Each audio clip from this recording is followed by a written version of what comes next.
Welcome back, all you Fabricans and Fleshbags, to the super, not funny show reviews.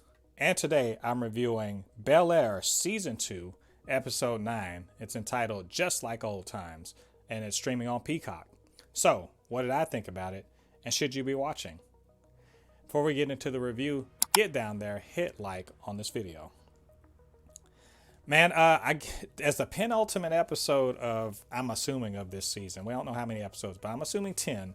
So episode 9, it has got all of the drama and the mess.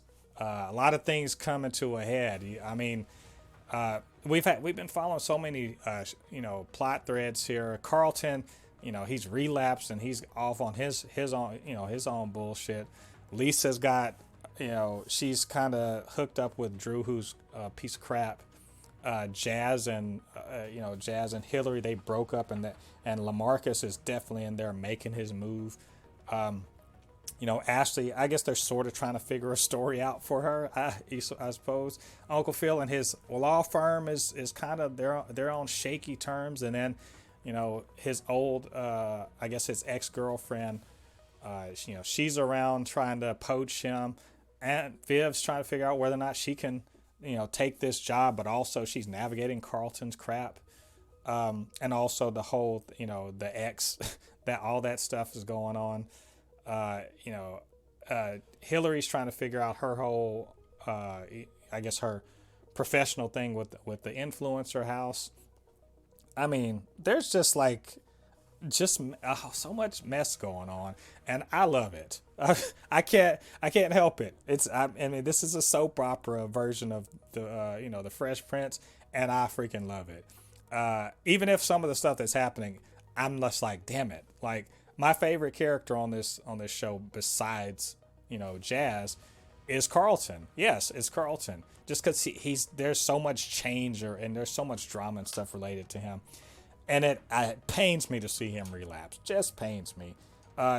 He's and not just relapse, but relapse badly, and in a way that only, I guess, Will is really seeing. And of course Will, he's so wrapped up in all his stuff with Doc and with Jackie, all that stuff going on that he's still trying to be there for Lisa and for Carlton, but very imperfectly so.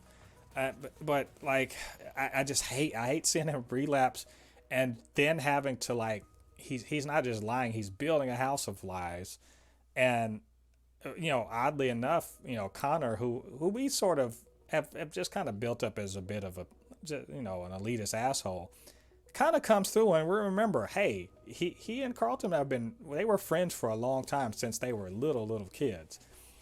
And seeing them, sort of, I don't know, bury the hatchet, if you will, was interesting. It's still not good for Carlton, and maybe Connor's not the biggest piece of crap ever. I mean, it's hard to say. Look, surprise, he's not a cardboard cutout, mustache twirling villain. And I'm like, oh, please don't ruin Carlton right now. It's interesting, but man, I'm just like, don't do more of that. He's come so far. At the same time, we've got Hilary and her, she's broken up with Jazz, and LaMarcus is coming hard. He's forthright, and Jazz is my favorite character, but I can't help it. I like LaMarcus. That's this guy. He's just coming correct. Yes, okay, yes, he's rich, and he's big, handsome football player, and he's got connection. I get that.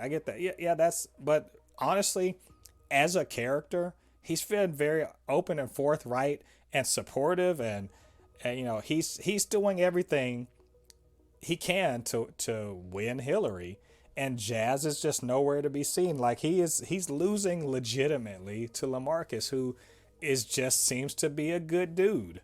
He just seems to be a good dude, and he's making his play, and I can't even fault the man, even though I don't want him to win. But I will say this: there's in this episode, Jazz, he's having this meetup at his his record shop, and it's real, it's a party and everything like that, and he obviously misses her. and Hilary obviously misses him.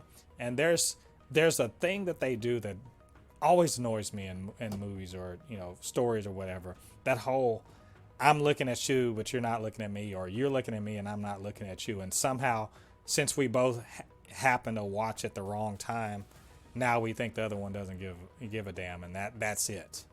And it propels this space between them, and it widens it, and that annoys me so much. I'm probably annoying more because I saw it like a couple times, 2 or 3 times in the same week that this episode came out. I want them to get back together, but I understand, they're playing up the dramatic stuff on it. But Hilary, she's really cool in this episode. Like she's the boss. She's doing her thing. She, got this whole little football thing together, and it was nice. And she had a nice little sister moment with Ashley, bringing Ashley out of her shell, telling her just to have fun.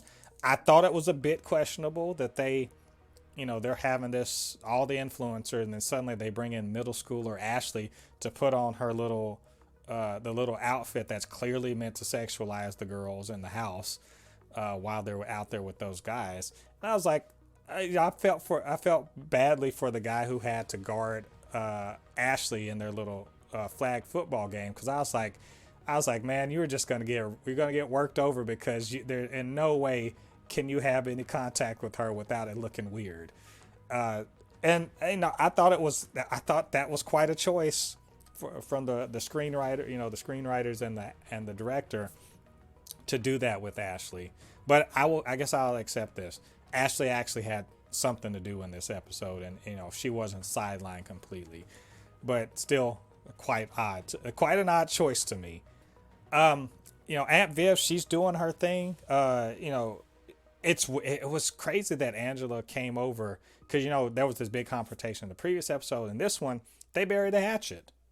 And quite unsurprisingly, Angela she apologizes, and she, kind of is probably for the first time in a long time, is, a girlfriend to Aunt Viv, to give her some advice about the Neiman Fellowship director job.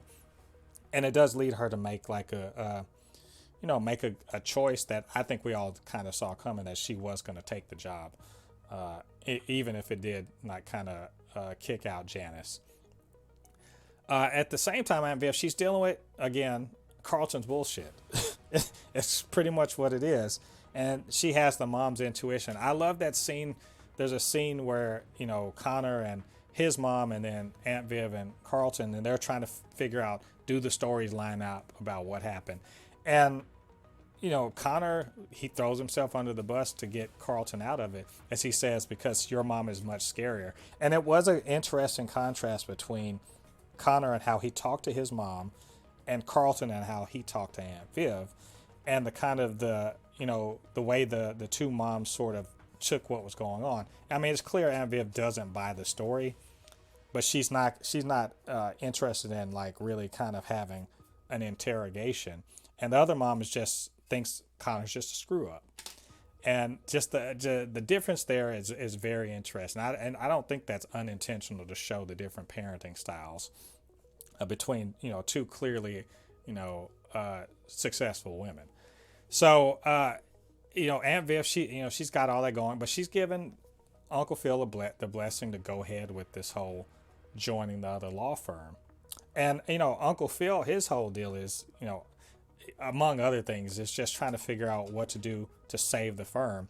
And he essentially has to throw himself on his own sword, if you will, to save the firm, which is all nice. He had some good little moments in there kind of talking about that. But I think it was more telling that maybe Angela is not on the up and up, at least the way that little hug and like whispering in his ear shit that was going on.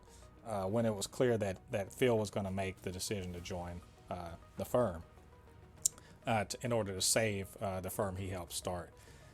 And more telling is his confrontation with Doc later on.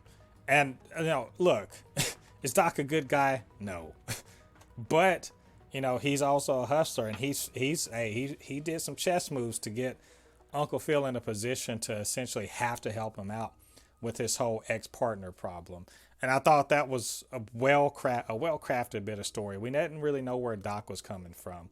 Now we do. He needs Uncle Phil to essentially make a problem go away. And his leverage is that if he doesn't, then Will won't be able to go play college basketball. Very well played. I enjoy that little bit of, like, you know, Godfather sort of deal making. And that brings us to Will, who he does confront Doc.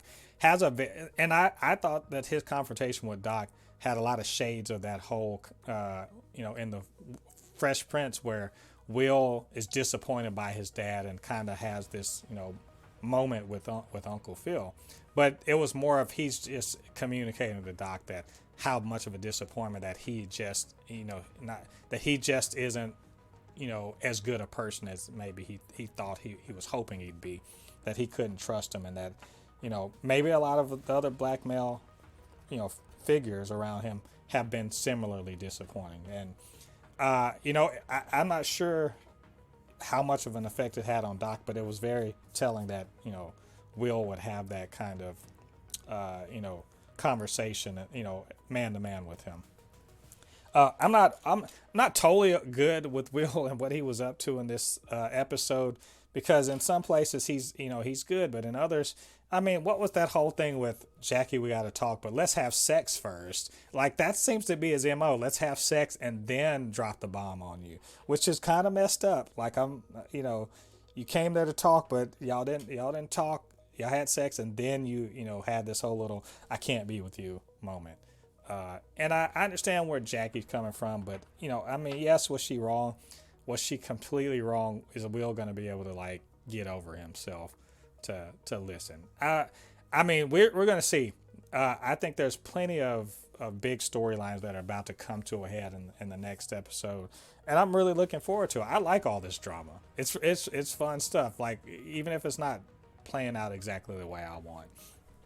So far, I think it was a pretty great episode. So anyway, what did you guys think about this? What did you think about what I had to say? Get down to the comment section and leave your thoughts there. Of course, you can always hit me up, supernotfunnyshow@gmail.com, or at supernotfunnys1 on Twitter. And do me a favor while you're down there, like this video, hit the notification bell, hit the subscribe button, all that good stuff. It helps with the algorithm so that more people see this channel and these videos. All right, all you Fabricans and Fleshbags, thanks for joining me. Come back next week. We're going to review, I'm assuming, the season finale of Bel-Air. Until then, I've been Mo Poupée, your resident fabricant and commentator extraordinaire on all things pop culture. And I'll see you guys on the other side of the thread. Peace.